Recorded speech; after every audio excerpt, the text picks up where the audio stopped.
Good evening, Touro College President Dr. Kadish, Board of Governor for Touro Law Center Chair Howard Stein, Suffolk County Legislator Steve Stern, members of the Gould family, faculty, students, alumni, and friends.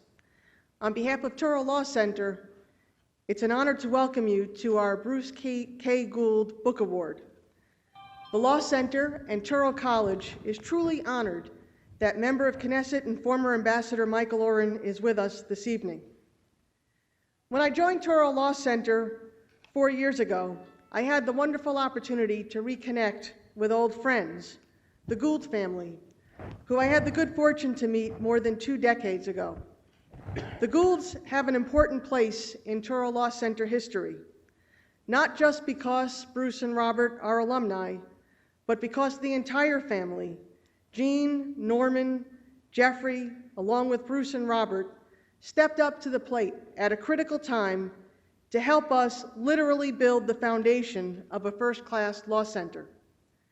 The family's early leadership support in our capital campaign led to the naming of the library, and today we affixed exterior signage on our building as a reminder of the family's important philanthropic support. In addition, earlier today, we had a terrific dedication of a series of Vanity Fair prints donated to the Law Center by the Gould family on the occasion of the 85th birthday of Dean Emeritus Howard Glickstein. This artwork will be enjoyed and admired by generations of law students to come. And by the way, special thanks to Beth Mobley from the library for curating this really special collection. Bruce Gould in particular has consistently supported the critical needs of the Law Center. He serves as a member of our Board of Governors, he's on the board of our Development Foundation, and I count him as a trusted advisor. It's his generosity that not only endowed our first distinguished faculty chair, occupied today by Professor Richard Klein, who's with us this evening, but we're here today because it was Bruce's vision that created the Book Award many years ago, and we're so grateful to him for all of the inspiring and wonderful awardees that we've been able to learn from thanks to his vision and generosity. I'd like to thank everyone at Touro Law Center who helped to organize today's events, beginning with the staff of our Office of Institutional Advancement and the faculty and staff members who served on the Gould Book Award Committee.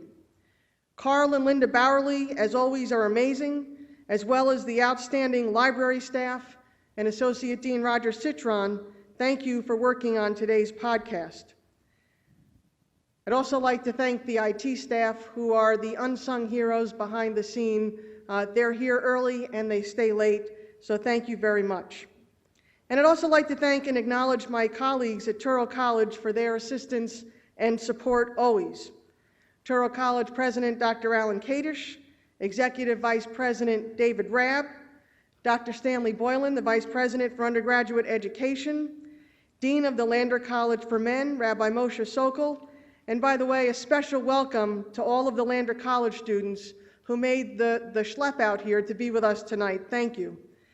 And of course, Simcha Fishbane, Professor of Jewish Studies, and although he couldn't be with us this evening, he sends his regrets and his regards, Executive Vice President Rabbi Moshe Krupka, who was also instrumental behind the scenes. It's now my privilege to welcome Bruce Gould to share some remarks about the Bruce K. Gould Book Award.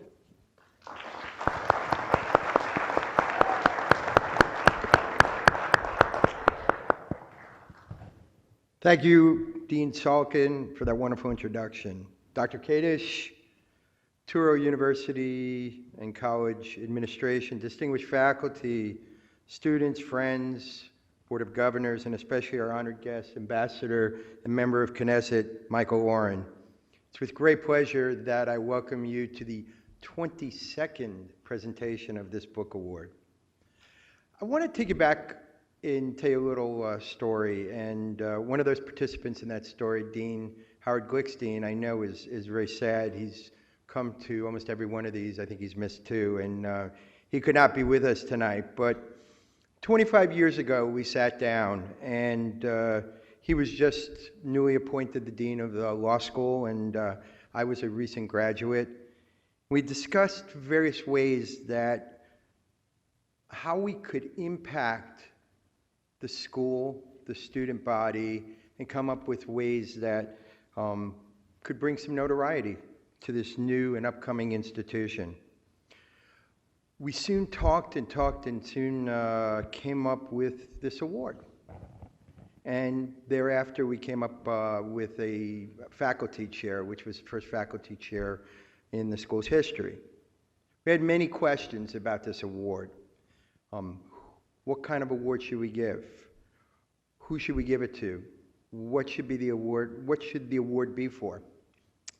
The then director of development for the law school was a little-known person named Steve Israel, who now is probably one of the longest-serving members of the U.S. Congress. And he said to me, Bruce, the dean and I have spoken, and the best thing you could do is to give an award out for a book, since you're so involved in books and your family is in the publishing business. And I said, it's a great idea. What should we call it? He said, you need to call it the Bruce Gould Book Award.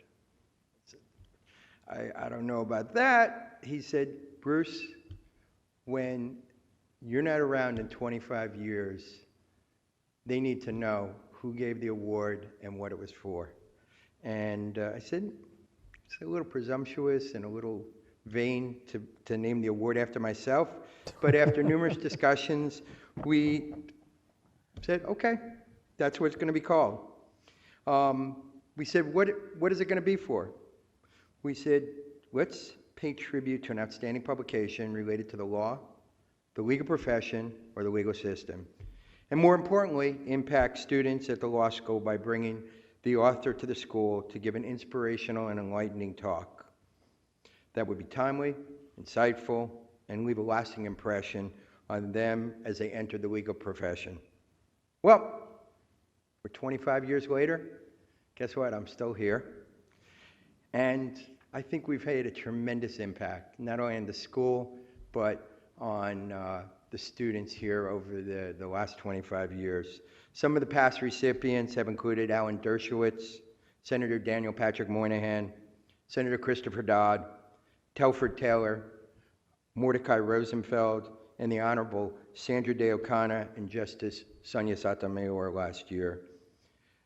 Today we add Michael Oren to that illustrious list. Michael, you are a fantastic writer, a great historian, and a passionate statesman.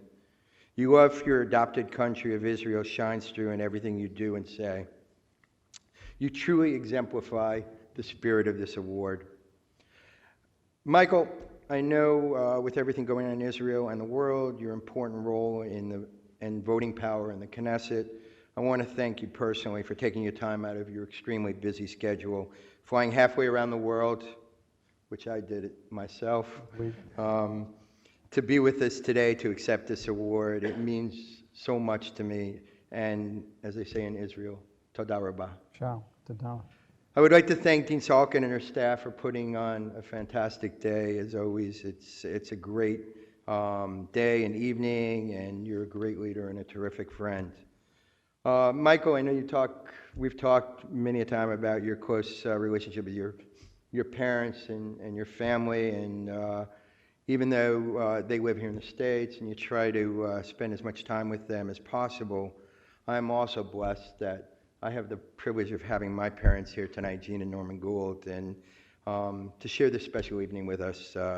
Mom and Dad, I know that as the years go on, it's more challenging to get up from Florida and take the trip, but I cherish your love and for always being here at these important things with me. Jeffrey, Robert, my brothers and best friends, Lenore, my sister-in-law, all my cousins, some who just walked in the door, my adorable niece, Maxine, who's just a little tad young to be here tonight. Thank you always for being here and for spending these wonderful, memorable events and supporting me in all my endeavors.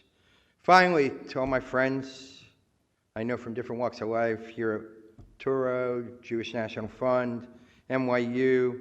Words cannot express what it means for me for you guys to all be here. I appreciate it. On behalf of the law school and my family, I want to welcome you here tonight and thank you for coming, and enjoy the rest of the evening.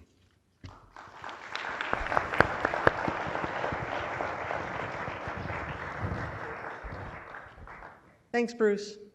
I'd like to also acknowledge and thank the First Lady, Connie Kadish, for being with us this evening as well. And it's now my privilege to welcome our President and CEO, Dr. Alan Kadish, who will introduce our honoree. And I know he doesn't like long introductions, but I think it's important that you know who he is. Appointed in 2010, Dr. Kadish now leads the largest Jewish-sponsored educational institution in the United States.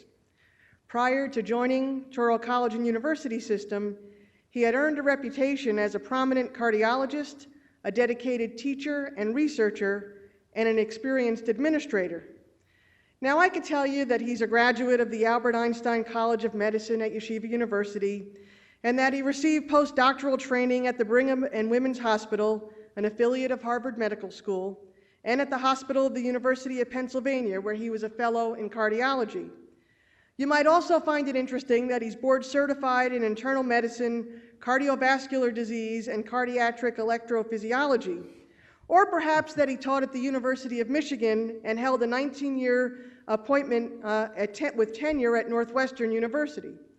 He served Northwestern as the Chester and Deborah Cooley Professor of Medicine, Senior Associate Chief of the Cardiology Division, Director of the Cardiovascular Clinical Trials Unit, and sat on the Finance and Investment Committees of the Northwestern Clinical Practice Plan.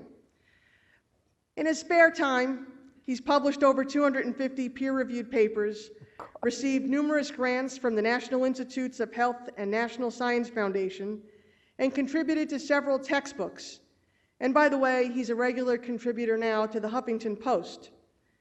I could go on in this vein, pun intended, but what's really important is that Dr. Kadish is a trained physician who supports lawyers, legal education, a man who believes in the rule of law, in social justice, and in access to justice. During my tenure at the Law Center, I have repeatedly said that I'm the luckiest dean in the country to work with a president who understands the national and local challenges facing legal education, and who not only supports us in multiple ways, but who takes a genuine interest in the strategic growth and success of the Law Center. So on behalf of everyone at the Law Center, I want to say thank you. We welcome you.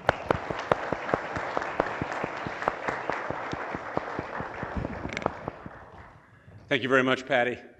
I always loved the Law Center, but since I've had a chance to meet some of the faculty and work with Patty for the past several years, I've really recognized what a special place it is. And law schools all over the United States are facing challenges, but with everyone working together, I'm confident that Touro Law will continue to thrive.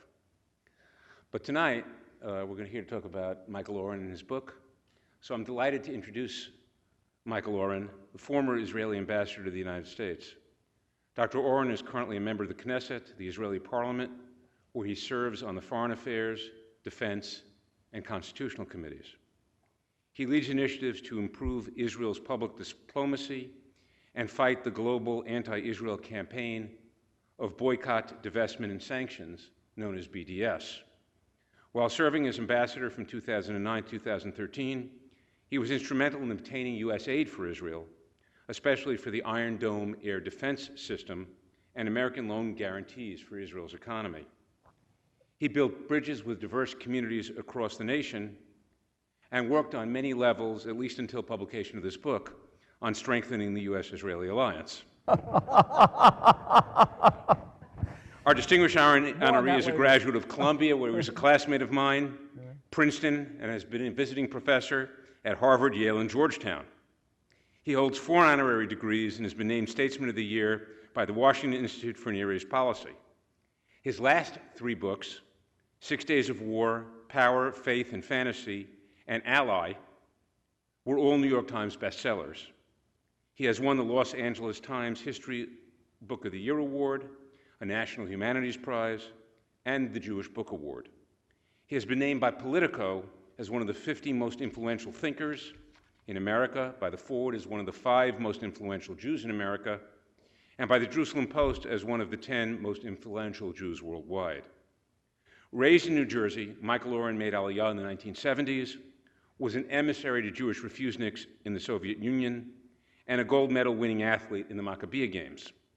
He served as a lone soldier or foreign volunteer in the Israel Defense Forces,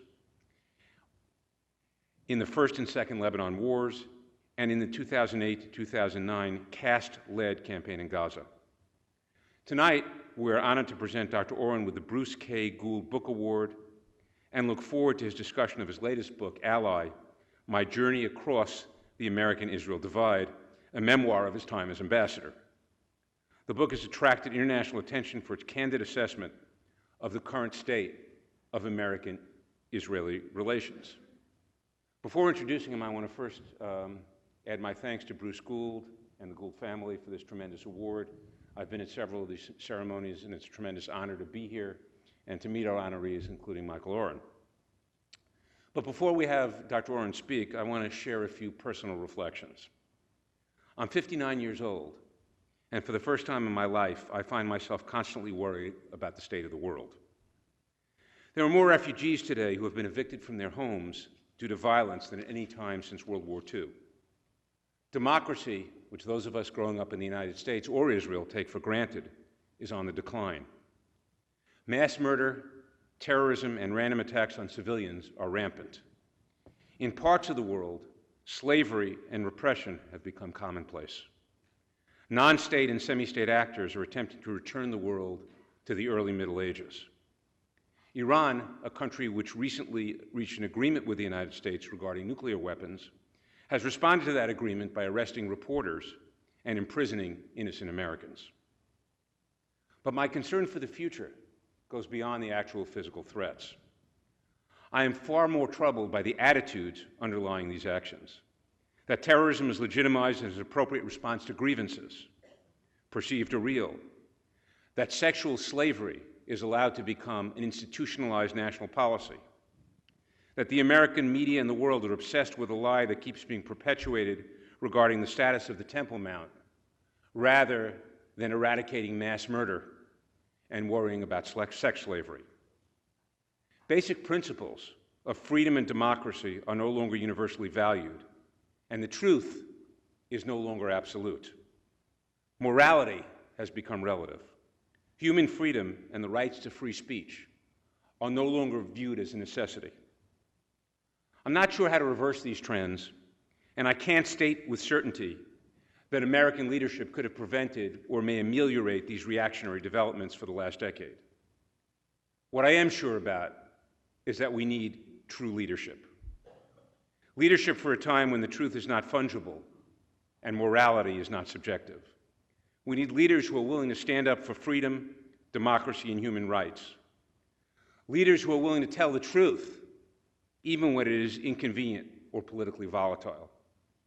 In writing Ally, Michael Oren gave readers a glimpse of a career that exemplifies this type of true leadership.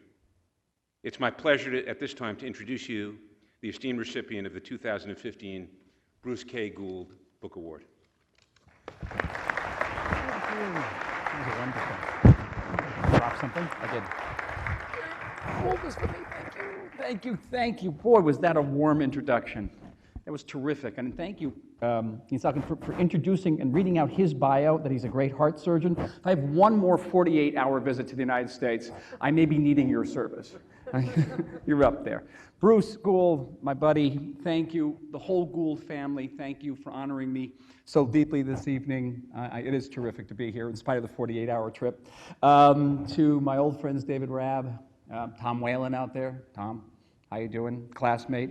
To Dr. Dane Stanley Boylan, Dean Moshe Sokol, Simcha Fishbane, Trisha, we say thank you to you. Roger Citron, it was great being interviewed with you. It was terrific before we did a podcast. Professor Richard Klein, the law school. Thanks the whole staff who made this possible. A lot of logistics were involved here. We have a ridiculous 61-59 majority split in Knesset. What does this mean? It means I can only leave after my last session on Wednesday night, arrive on Thursday, Motzei Shabbat, Saturday night, I have to get back on the plane to arrive on Sunday. If I do not arrive on time, the Israeli government will fall. Believe it or not. So thank you all. It was a very difficult logistic move. So this is the book, those of you who haven't seen it yet. And I wrote this book, about a 400-page book, in 11 months. I had to take off 50 days for Operation Protective Edge, in which I spent defending Israel in front of the international media. And then when you finish a 400-page book in 11 months, you sit down and you say, okay, what am I going to call this thing? And I woke up one morning and I said to my wife, I said, I know it's one word with 2 syllables. Don't ask me how I knew this. And then it occurred to me, I said to her, the book is named Ally. And my wife, Sally, said to me, well, that's going to be a problem because a lot of people in the United States are going to look at the book and call it Ally. And there was a prominent federation somewhere in the United States of America where I was introduced as the author of the book Ally. Then Sally said to me, oh, someone's going to think that you just left off the S. Nothing indulgent about that. But it occurred to me that ally has to be one of the most beautiful words in the English language. Now think about it. Ally is never a word that has sort of a negative connotation. You can be a partner in crime, but never an ally in crime. Doesn't it? Something warm and fuzzy about the word ally. In Hebrew, too, the translation for the word ally is ben brit. Ben brit. And it's one of the most beautiful terms in the Hebrew language. Brit, covenant, son of a covenant. And it evokes the special relationship between, not just between people, but between the Jewish people and God. We have a brit, we have a covenant. The United States and Israel have a special relationship. It is unrivaled, unequaled by any relationship that this country, the United States of America, has had with any foreign nation, certainly in the post-World War II period. And why is that? What makes this relationship so special? What makes it different than the U.S.-British relationship, the U.S.-French relationship, the U.S.-Japanese relationship? Why is it so special? The fundamental reason, you got to go back. You got to go back in history. You go back before the Six-Day War, before the 1948 creation of Israel. You got to go back to the beginning of the 17th century. That's where it begins. It begins when the first Puritan pilgrims set foot on the coast of this continent, not so far from here. And they were interesting people, the Puritans. Puritans were a Protestant sect that had suffered significantly at the hands of the Church of England. And in an attempt to find a biblical model that would enable them to better come to grips with their suffering, they looked back into what they called the New Testament, and they didn't find it. So they looked further back into what they called the Old Testament. And there they found something rather unique. They found a God who spoke directly to his people in their own language. God, as we know, speaks only one language. God speaks Hebrew, right? And the Puritans read this story, and they loved the story. They became the new Israel. They adopted the Hebrew biblical narrative. England becomes the new Egypt. The Atlantic Ocean becomes the new Sinai. And they land in this promised land, and they immediately take the map of the old promised land and superimpose it on this one, which is why if in this area, you've got about 1,000 place and town names that are from the Bible. There's a baseball stadium out there. What's it called? Bethany? Or is it Bethpage? Bethpage. You know what Bethpage is? Beit Pagi. It's a neighborhood just beyond the Mount of Olives. Bethpage. Bethany is Beit Chani. All right? Jericho. Long Island. They're settled by Puritans. There's a lot of Hebrew names out here. And they learned Hebrew. They gave Hebrew names to their kids. There was the Davids and the Beccas and the Benjamins and the Sarahs. And they made Hebrew a required language at all of their universities. The logo of Yale, the logo of Dartmouth, Harvard, of Columbia has Hebrew in it. James Madison, the fourth president, was a Hebrew major at Princeton, and he failed. He had to spend an extra year at Princeton because he failed Hebrew. You believe it?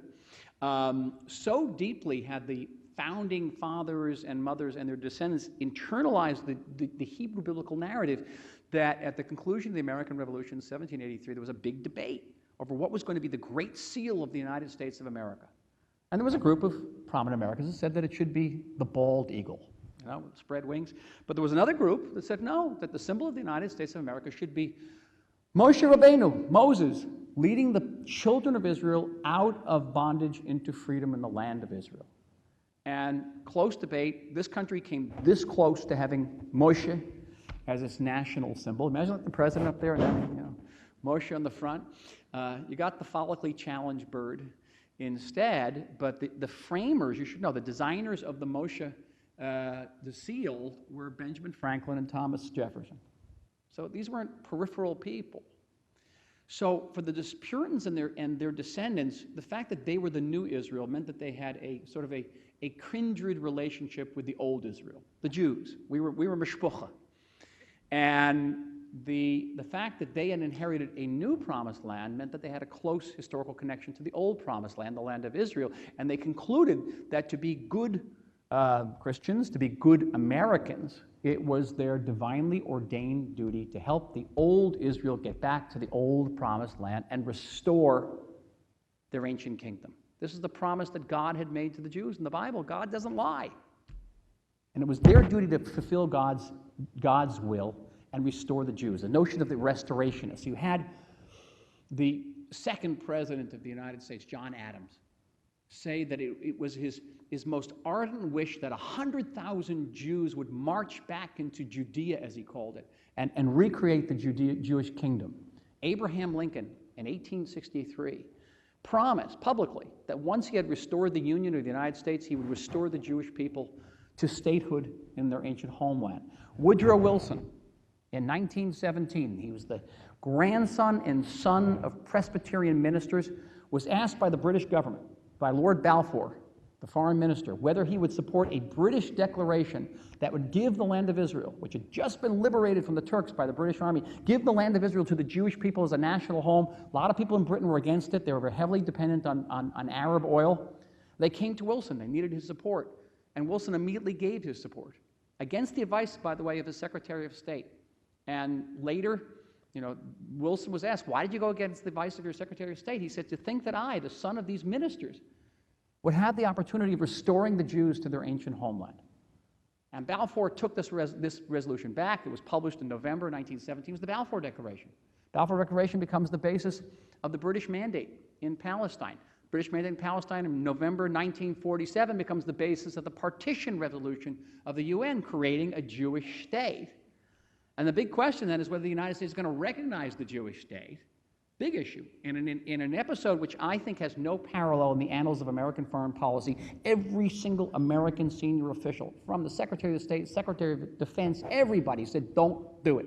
Do not recognize the Jewish state, because the Arabs are going to declare an oil embargo on Europe, and Europe's going to fall to the communists, and the Jews of Palestine don't know how to fight, and we're going to have to send the American army there to bail them out, call up 300,000 reserves, really, 300,000 reserves. And the president had to make a terrible decision. He locked himself in the White House for 2 days between May 12th and May 14th, 1948. The evening of May 14th, 1948, at 6:11 p.m., that is 11 minutes after Israel declared its independence, the President of the United States made the United States of America the first nation on earth to recognize the reborn Jewish state. The president's name was Harry Truman, and he was a strict Baptist. He claimed to have read the Bible and memorized it by age 14. And when asked why he, Truman, made this decision, why he went against the advice of George Marshall, the Secretary of State, the most prominent American of his generation, Truman had one answer. He said, I'm Cyrus, he said. Say, well, you know your Tanakh. I'm Cyrus, Korash. I'm the ancient Persian king who restored the Jews from exile and labeled them to rebuild their promised land. I'm Cyrus. Now, America this day, and I just read the most recent Pew poll, America to this day is the most religiously observant, industrialized country in the world. More people go to a house of worship of one stripe or another, but particularly churches, 60% of the American public defines itself as evangelical. 60%. Than any other industrialized country. People read the Bible. People read God's promises to the Jews, and they take the promises very, very seriously. When I was a freshman ambassador, I was shocked. I'd go up to the Hill. I'd walk into the office of some congressman from West Texas who had a district that was 5 times the size of Israel. Probably had 2 Jews in his constituency, at that much. And he'd have a Bible opened up on his desk to the book of Genesis, and there's a verse in the book of Genesis where God said, "Those who bless my people, you shall be blessed." And the congressman would point to that line and say, "You see that? You see that? I believe in that. How much aid do you need for Iron Dome?" Just like that. And the first couple of times I was taken aback by this. I couldn't even take it seriously. But I got quite accustomed to it. Many people read that Bible. They have Bible study groups every day in Capitol Hill in Washington. One of the biggest events is the prayer breakfast. Huge. 4,000 or 5,000 people come to it. So the spiritual connection between Israel and the idea of Israel and the idea of America is probably the most fundamental pillar in the U.S.-Israel relationship. It's spiritual. But Israel comes into being in 1948 not just as a Jewish state, it's also a democratic state. We're the only functioning democracy in the Middle East. And it's more than that. The list of democracies in the world is getting shorter, not longer. And so we're on that list, but we're on the ultimate short list. What's the ultimate short list? It's those countries that have never known a second of non-democratic governance. You can almost count them on one hand. It's the United States, Canada, New Zealand, Australia, Israel. Think about it. It's not the Scandinavian countries. It's not Italy, certainly Germany. It's not Belgium, not Spain. None of the Asian countries. Israel. So it's a very, very short list.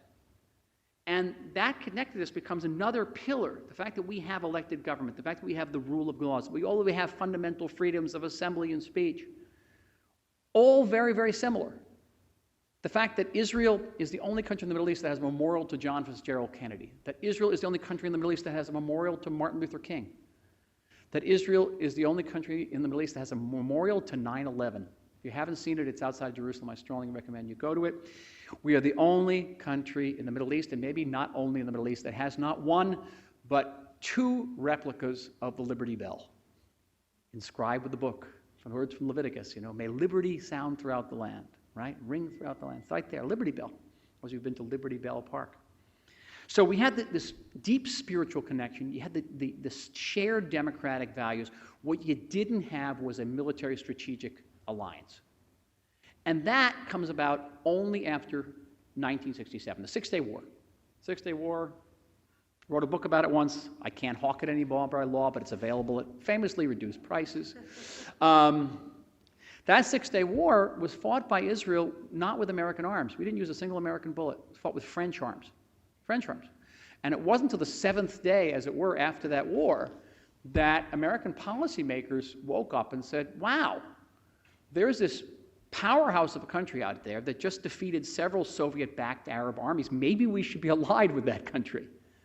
And thus was born the U.S.-Israel Strategic Alliance, which has become probably the most multifaceted and deepest strategic alliance which the United States has in any country today. Keep in mind, the Israeli army is more than twice as large as the British and French armies combined.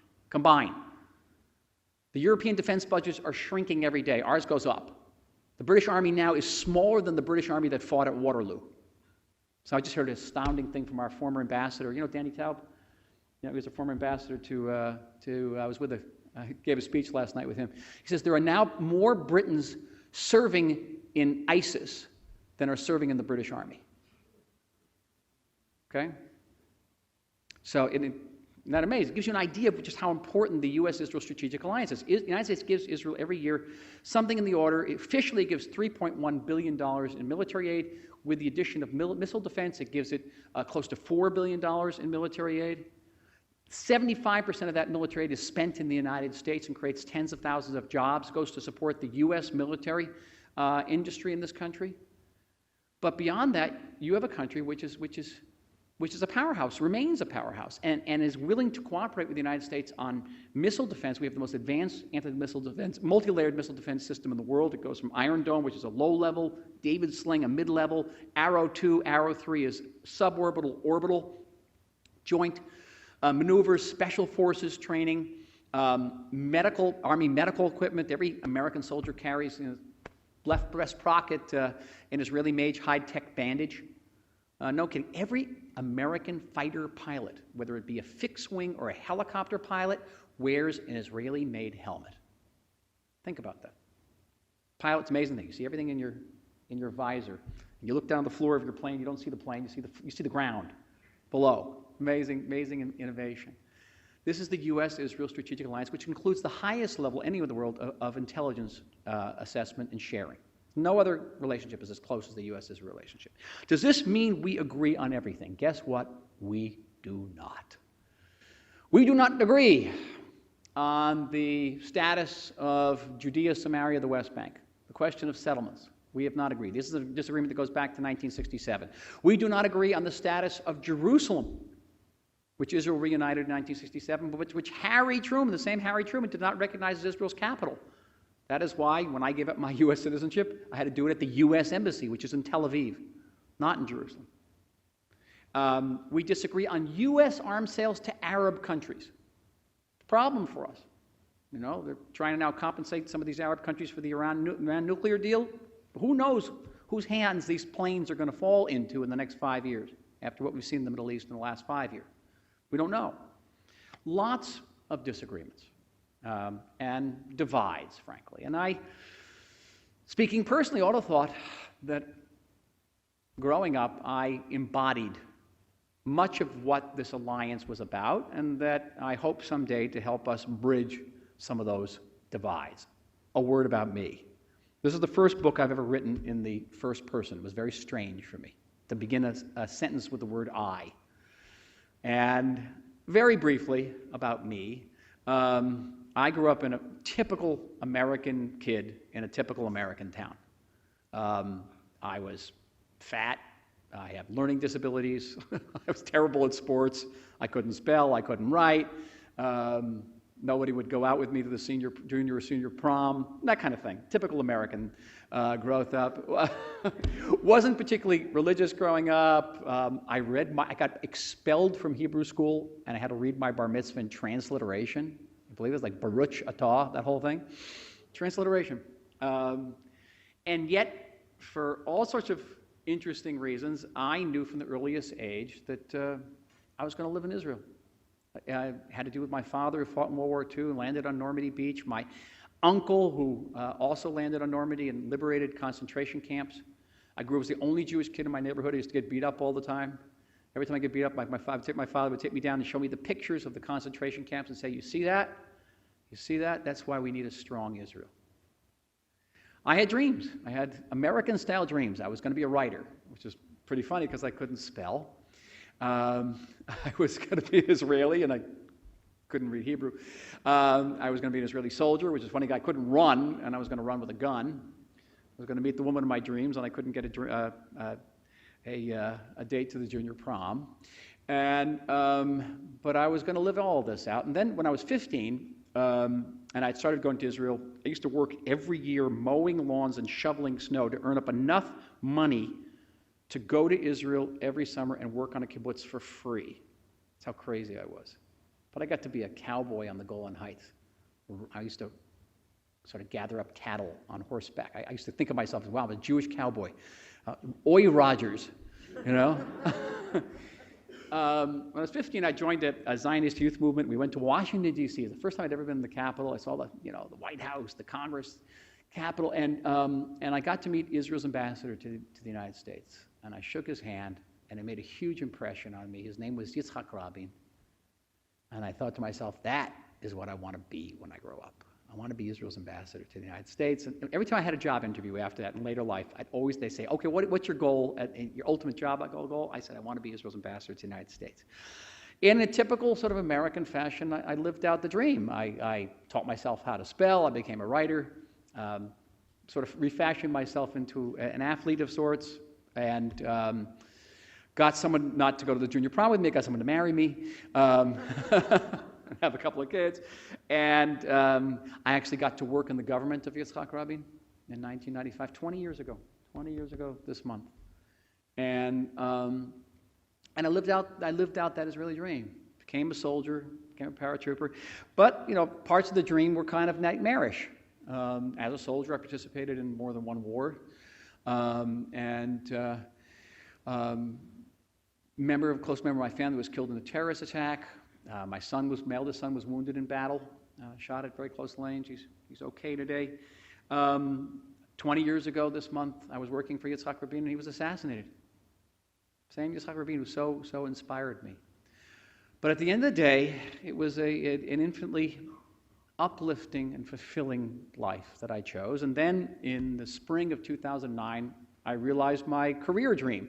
I get a call from the Prime Minister, Benjamin Netanyahu, telling me that I have been named Israel's ambassador to the United States. And I come into this job at auspicious would be an understatement, I would say a complex and challenging juncture. Not just in the U.S.-Israel relationship, but in America's internal politics and America's relationship with the world and the entire Middle East. What's going on in this country? This is the depth of the economic crisis. 2009. Political polarization. Democrats and Republicans don't talk to each other anymore. Americans are tired after two Middle Eastern wars that have been very dispiriting in Iraq and Afghanistan. The Middle East, as we had known it for the last century, is about to unravel. Soon there would be no Syria, no Iraq. Imagine all this, all happening at the same time. Wars all over the place. Nobody was even thinking about the Islamic State at this point, and that 250,000 Syrians would die in a civil war. Amazing. Everything was going to come apart. And it's right at this juncture where you have these two leaders, Benjamin Netanyahu, who was elected in 2009, and Barack Obama, who was elected and inaugurated in 2009, who are the most incompatible individuals you can ever imagine. How should I put this gently? Why incompatible? I mean, you look at the resumes, they're very different. Netanyahu has a very intimidating resume. I must say this. He graduated with honors BA/MA from MIT. He was not only a member of Israel's most select commando unit, Serat Matkal, which is impossible to get into and impossible to stay in, but he becomes a commander in that unit, and a celebrated commander in that unit, very heroic. He becomes the DCM, the number 2 man at the embassy in Washington. He becomes Israel's ambassador to the UN. He becomes a successful finance minister, foreign minister, deputy prime minister, 20 years of legislative experience. He's an accomplished economist, a best-selling author, fluent in 3 languages, and now he's prime minister again. Barack Obama, graduate of Harvard Law and of Columbia College, but doesn't have the military experience, doesn't have the economic experience, the legislative experience, the foreign policy experience. Very different resumes. But a much deeper difference between the two is in their worldviews. To understand what has gone on in the last 6 years in U.S. relations, you've got to understand the worldviews. You have Obama's worldview, and it's one that we had never encountered in the state of Israel before. It's a worldview that comes out of American campuses. It comes very much out of the 60s. It's a worldview that has a deep reservation about the projection of American power in the world. One of the most illuminating lines ever spoken by the president was in 2010. He said, "Whether we like it or not, America is the world's leading military superpower." Can you imagine John F. Kennedy saying that? Or Bill Clinton or Ronald Reagan? Whether we like it or not. Some of us wake up in the morning and say a little bracha that America is the world's leading military power. Could be somebody else, and not the United States.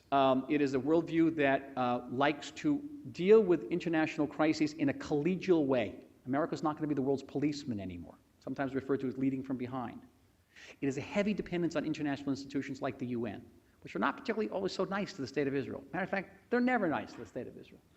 It's a problem. These are issues, and it's a worldview which put, certainly in 2009, a tremendous premium on reaching out and reconciling with what Obama called the Muslim world. The Muslim world. And is very critical of many Israeli policies, of the settlements on Jerusalem. Obama said just during the campaign of 2008, being pro-Israel doesn't mean you have to be pro-Likud. So, that's quote, he gets the Prime Minister of Israel, who's from the Likud. And that's a worldview that is deeply informed by his father, his history of writing. His father was the great historian of the Inquisition. sees Jewish history, the history of the Jewish people as presenting an unbroken series of existential challenges. Politically, hates political correctness. Benjamin Netanyahu will never ever use the word paradigm. Trust me, I write all his speeches. Ever use the word. It's politically correct. Not cool. I think you can sum it up in this way. When Obama came into the Oval Office, he removed a bust of Winston Churchill that had been given to the United States by Great Britain. He moved it elsewhere in the White House. He moved it. When Benjamin Netanyahu came back into the Prime Minister's office in Jerusalem, he placed a huge portrait of Winston Churchill just over his left shoulder so that Churchill would glance down over him as he worked. Different worldviews, very different. And in addition to all this, there were changes in policy. One of the more controversial parts of this book was that I pointed out that Obama, starting in 2009, abandoned two of the long-standing components of the U.S.'s relationship that existed certainly since the middle Reagan years. The first of these was what we called no daylight. No daylight means that if we're going to have disagreements over settlements in Jerusalem, we can have them, but let's try not to have them in public. Let's try to have them behind closed doors. Let's not hang out our laundry out. In May 2009, the first meeting between the Prime Minister and the President, I was present at this. Tremendous pressure was put on Israel to freeze all building in Judea and Samaria, to freeze all building in Jerusalem over the 1967 lines. And the demand was not just made within the Oval Office, it was made very, very publicly. And so the no daylight, Obama actually said it in a meeting with his first meeting with American Jewish leaders, I'm going to put daylight on the diplomatic issue. There'll be no daylight on security issues. We're going to continue a very high level of security support, but there's going to be daylight on diplomatic issues, as if in the Middle East people distinguish between diplomatic and security daylight. In the Middle East, daylight is daylight, and it's blinding.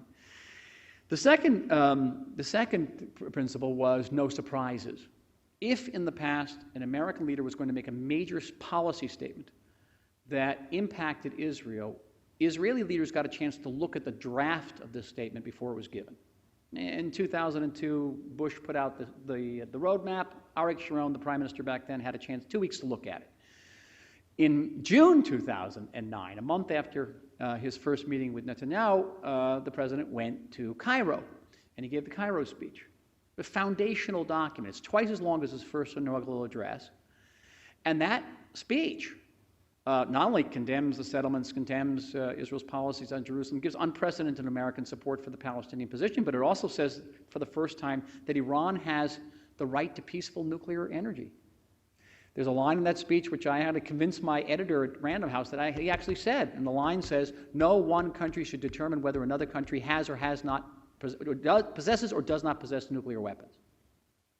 This was a complete surprise to the state of Israel, the entire speech. We had no heads up on it at all, and since then, at least during my tenure, we never once had heads up. The principle of no surprises was discarded. Now, we made some surprises too. You may remember Biden's visit to Jerusalem. And that was a surprise. Someone in the Interior Ministry announced building of some apartments in the future in a neighborhood called Ramat Shlomo that nobody even knew where it was, but it caused quite a surprise. We surprised Biden a couple of times. And then last March, Prime Minister Netanyahu surprised the president by showing up in Congress. But it was not a fundamental change of policy. It wasn't done as a problem. There were all sorts of mitigating circumstances to all, but no one said, hey, let's surprise the president. And the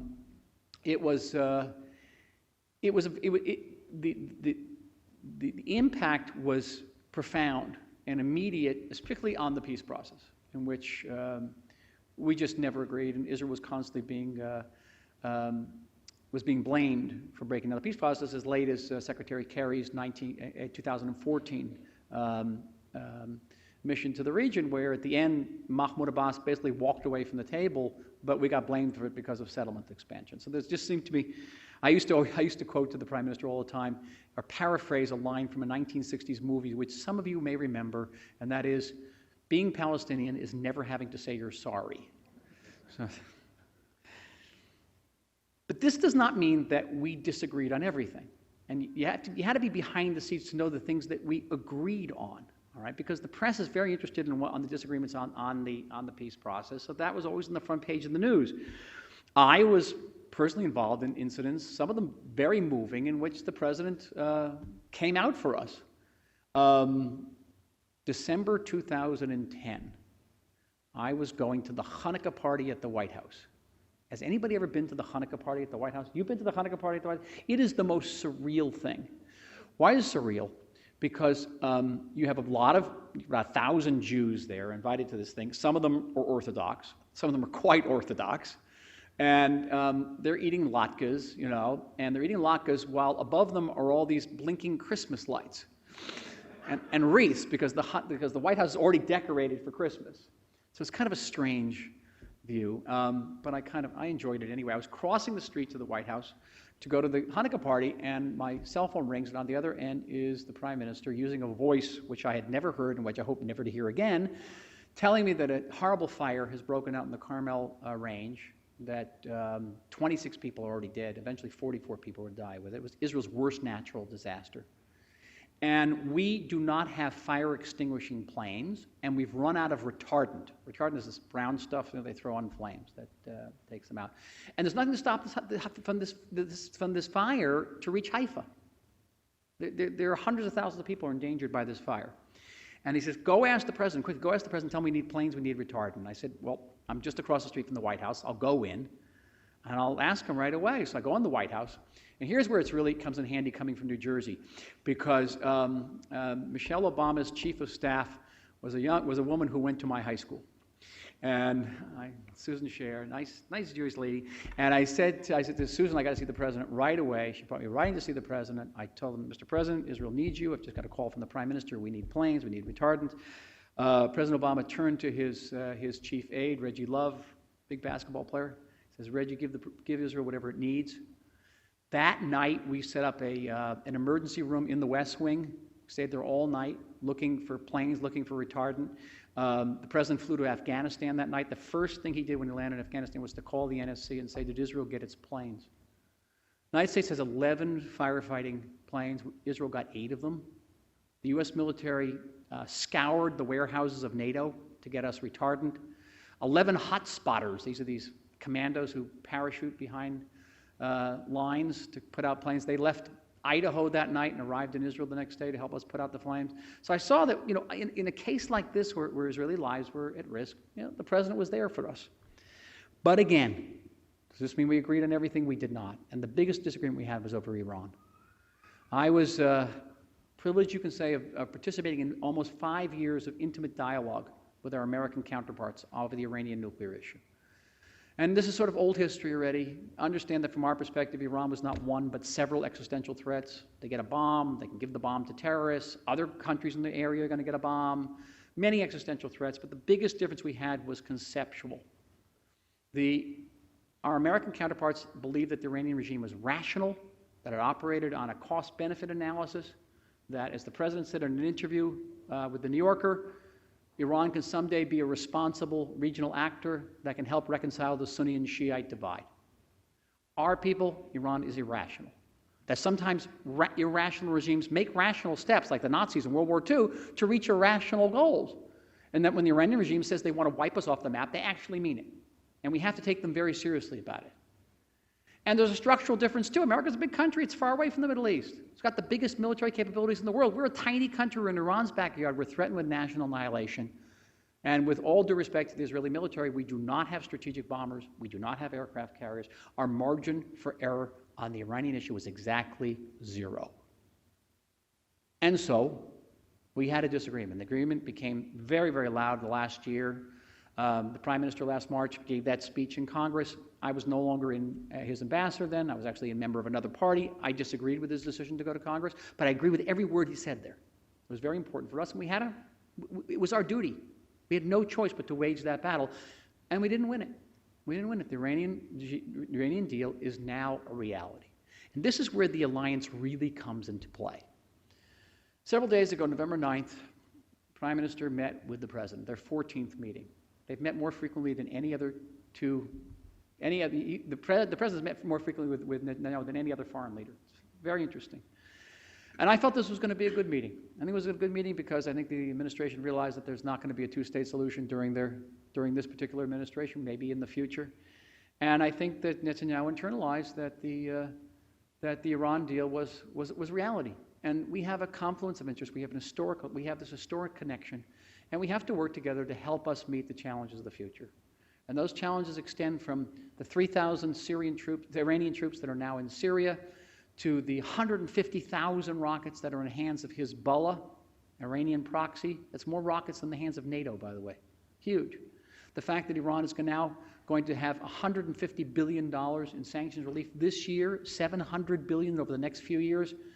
Iran's budget for Hezbollah right now is $1 billion. What is Hezbollah going to do with $2 billion? What are they going to do with $10 billion? We have to face all of this.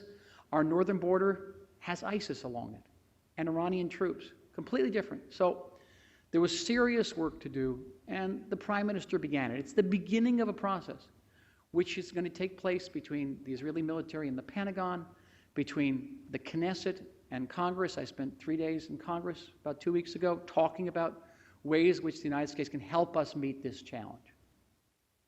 This alliance, yes, we go through ups and downs, but to this day, there remains nothing remotely like it in the world. This, I assure you, I assure you. And I felt it very important to put it in this book.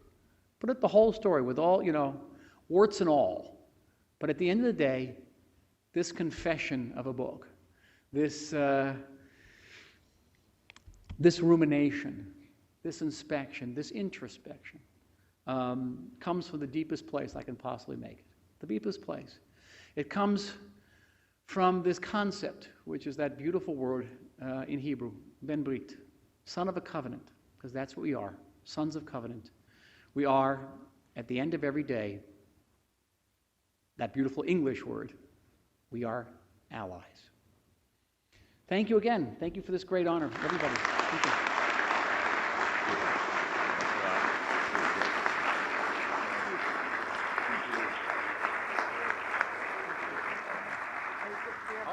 We have the award.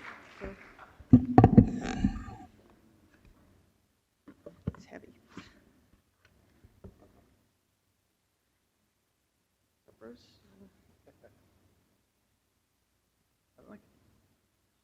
It's gonna fit. It's a good thing I've got a carry-on bag.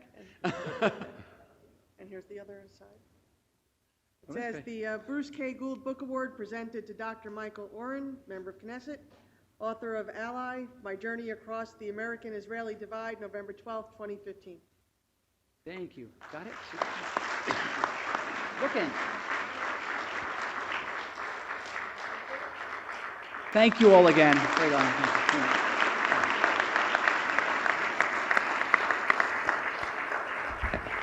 I'd like to thank you very much for coming, for being with us. And while there was much in the book and much of what you said that also led to lots of concern, and I share in Dr. Kadish's concern for the uncertainty, the one certainty that I gleaned from tonight is that we are truly lucky to have your statesmanship and your leadership. So thank you very much.